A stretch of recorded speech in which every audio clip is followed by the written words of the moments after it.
Hello everyone. Until now, we have deployed our Azure function and tested our Azure function locally. Now I am going to show you how to deploy this Azure function in a function app in the Azure portal. For that, first we need to have a resources. That is resource for function app. Okay, we can use the existing resource. For this example, I am going to show you how to create the resources from the VS Code itself. You might have seen in other videos, you can create the resources in the portal itself, in the web application portal, Azure portal Microsoft website. Otherwise, you can also create from here. Go to the Azure extension. In here, click on plus sign here. Okay. Click on create a function app in Azure. We are going to create a resource, allocate a resource to upload our Azure function. Here, it will create the resource group. We are not going to do that. We are going to create our resources. It will ask for a globally unique name. We will give as CRUD dash CRUD dash microservices.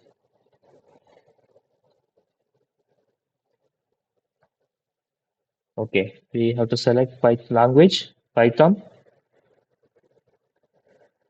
This is the region where they are going to host their cloud servers. We will be selecting East US because we are under the free trial.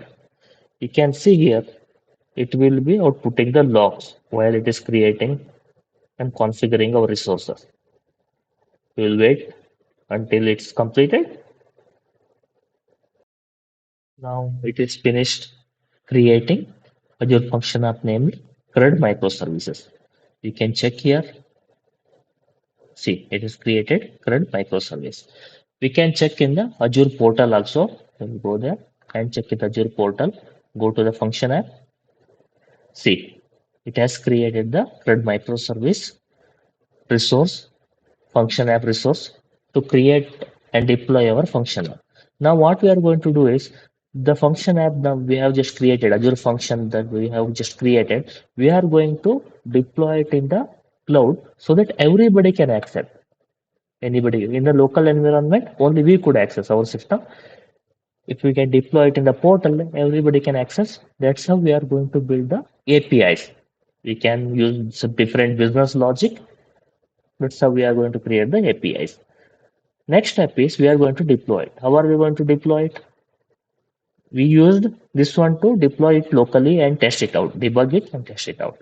In here, click on the Azure icon, then deploy to function app.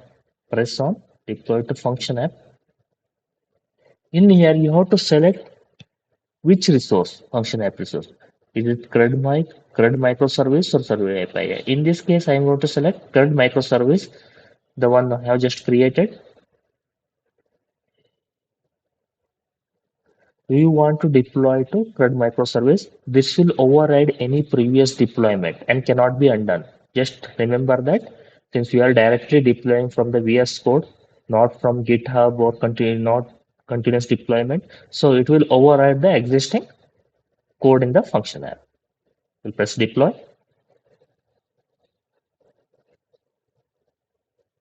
You can monitor your deployment in the output window. See, you can monitor your output window.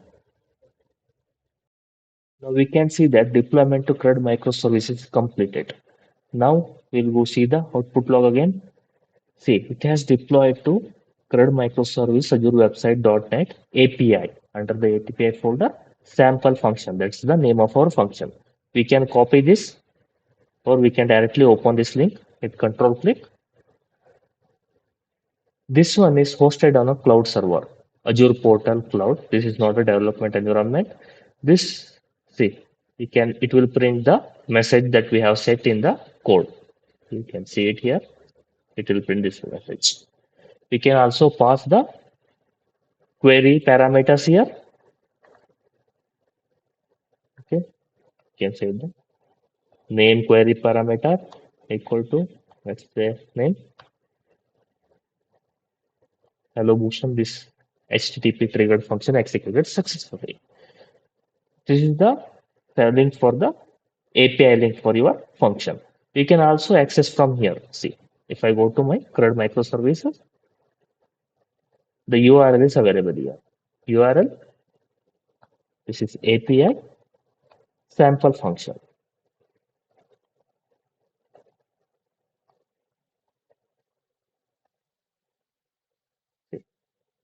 We can access from the Azure portal as well. Now now we have learned how to deploy it into the portal. Just one more thing is remaining. What we are going to do is, since we have finished our deployment and all, now we will freeze the dependencies. We have installed the Flask, we have installed Azure functions, we have several dependencies, right? So we have to freeze the dependency so that we can reproduce the same result everywhere. We can share it in the, can upload it in the GitHub, okay, and can freeze the dependencies. To freeze the dependency, right, pip freeze requirements dot txt. Enter. Okay. Now open the requirements text file. See, it has set versions for individual packages. So if you want to reproduce the same result in other system, you can do it because each and every packages are locked for this versions. See, each and every dependencies will have a set versions. Initially, we just saw Azure functions. Now it has extracted the current version number that we are using in this project for all these packages. Thank you, everyone.